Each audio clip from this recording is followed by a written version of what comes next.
தொழுகைதான் இறை நம்பிக்கை கொண்டவனுடைய அடிப்படையே.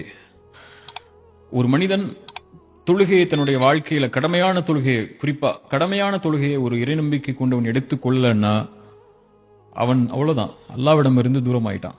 அல்லாவும் இவன் அல்லாஹ் விட்டு தூரமாகிறதுக்கு முன்னாடியே தொழுகை இல்லாதவனிடம் இருந்து அல்லாஹ் அவனை விட்டு தூரமாயிருவான்.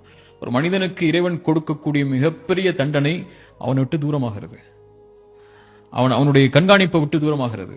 அந்த கண்காணிப்பை விட்டு இறைவன் தூரமாகிட்டான்னா, அவனை நேர்வழிப்படுத்துறதுலையோ அவனுக்கு ரஹ்மத் செய்யறதுலையோ இரக்கம் காட்டுறதுலையோ இறைவன் தூரமாயிட்டான்னா அதை விட பெரிய தண்டனை எதுவுமே இல்லை. அதனாலதான் ரசூலுல்லாஹி ஸல்லல்லாஹு அலைஹி வஸல்லம் அல்ஹதுல்லதி பைனனா வ பைனஹும் அஸ்ஸலா, எமக்கும் இறை நம்பிக்கை கொண்டவங்களுக்கும் இறைவனை மறுத்து வாழக்கூடியவர்களுக்கும் உள்ள உடன்படிக்கை தொழுகைன்னு சொன்னாங்க. அதை ஒருத்தர் செஞ்சுட்டான்னா ஃபக்கத் கஃபர், இறைவனை மறுத்துட்டான்னு சொன்னாங்க இல்லையா? ஒரே ஒரு விஷயம் தான் ரசூலுல்லாஹி ஸல்லல்லாஹு அலைஹி வஸல்லம் சொன்னாங்க, யார் ஃபஜ்ரை தொழுவாரோ அவர் அல்லாஹ்வின் பாதுகாப்பில் இருப்பார்.